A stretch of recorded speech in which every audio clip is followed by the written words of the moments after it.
Hello friends, Rizwan Ahmad है। Welcome back to my channel my peaceful garden. आज मैं share करना चाहता हूँ कि मैं अपने रोजेस में कौन सा फर्टिलाइज़र देता हूँ। इस वक्त विंटर सीजन लगभग आ ही चुका है और हम अपने रोजेस को विंटर के लिए प्रिपरेशन इस वक्त करते हैं और प्रूनिंग के बाद हम अब फर्टिलाइज़र देंगे इसको, ताकि ये आने वाले नवंबर दिसंबर में अच्छे से फ्लावरिंग कर सकें। तो उसके लिए मैं अभी ये बोन मिल का मिक्स फर्टिलाइज़र में डालने लगा हूँ और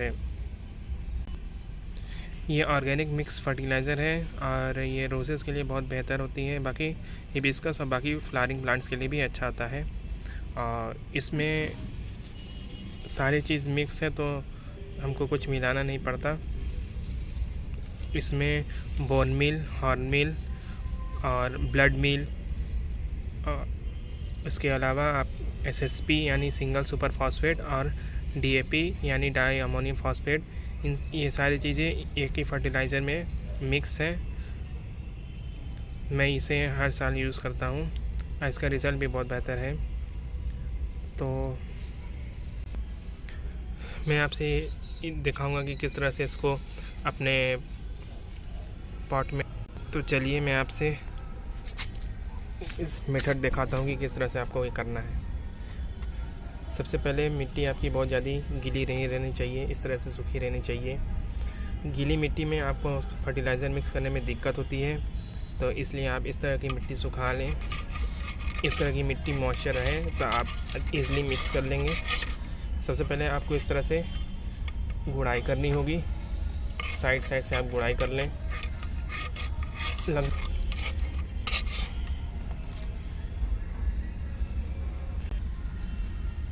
गुड़ाई कर लेने के बाद आप इस तरह से मिट्टी को एक साइड में हटा लें। इस तरह से आप साइड में हटा लें और लगभग 1.5 टेबल स्पून आप ये फर्टिलाइज़र लेकर इस तरह से आप स्प्रिंकल कर दें और उसके बाद आपको इसको अच्छे से हल्के से ऊपरी लेयर में मिक्स कर दें। उसके बाद आप जो मिट्टी आप उस तरफ चढ़ाए हुए थे उसको आप इस फर्टिलाइज़र को ढक दें। आप लोग फर्टिलाइज़र डायरेक्ट सॉइल के ऊपर सरफेस पे भी दे सकते हैं, लेकिन उसका ज़्यादा असर नहीं होता। इस तरह से करने से आपको बेहतर रिज़ल्ट मिलेंगे। तो आप पहले इस तरह से ढक लें, उसके बाद अपने पॉट को टर्न करें। फिर जो हाफ हिस्से में आपका फर्टिलाइज़र ऐड करना रह गया था उसको उसी तरह से वापस से मिट्टी को उस तरफ चढ़ा दें जहाँ फर्टिलाइज़र डल चुकी है।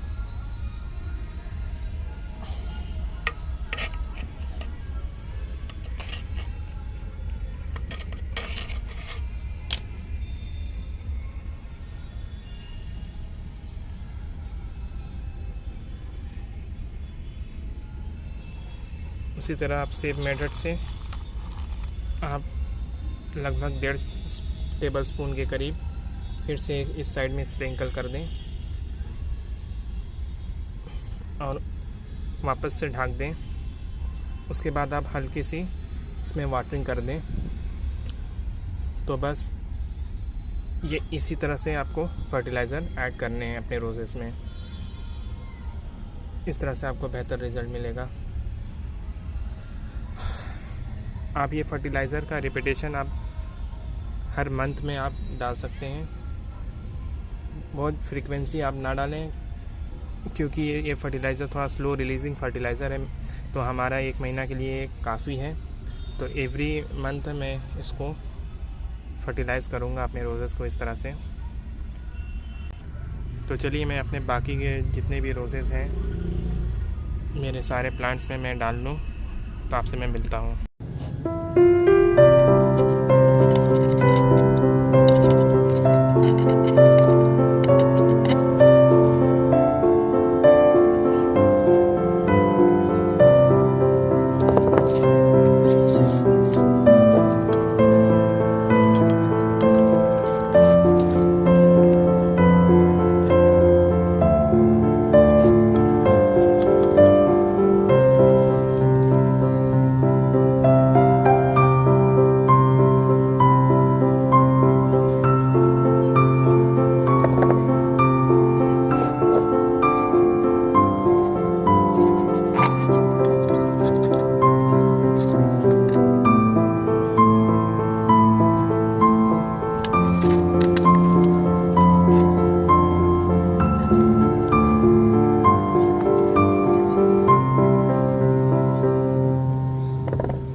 सो फ्रेंड्स, मैंने सारे अपने रोजेज़ में फर्टिलाइज़र डाल दिए हैं और कुछ मैंने हिबिस्कस में भी अपने डाल दिए हैं।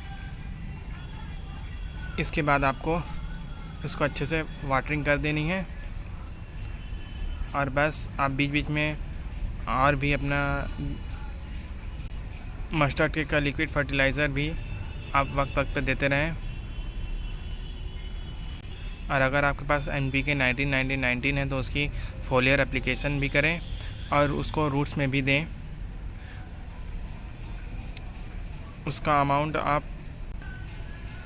2 ग्राम 1 लीटर वाटर में आप डिज़ोल्व करके आप स्प्रे कर दें और सेम अमाउंट में आप इसको रूट्स में भी अप्लाई कर सकते हैं। रोजेज़ आपके हैवी फीडर होते हैं, तो इसलिए रोजेज़ में ख़ासकर हमें फर्टिलाइज़र का ध्यान रखना पड़ता है ताकि ये अच्छे से अपनी सीज़न में ब्लूम कर पाए। तो बस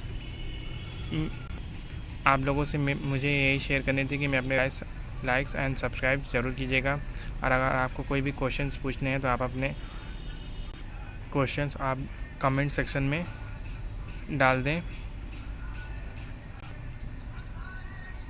चलिए, आपसे मैं मिलता हूँ अब आने वाले नेक्स्ट वीडियो में। तब तक के लिए बाय। Thanks for watching.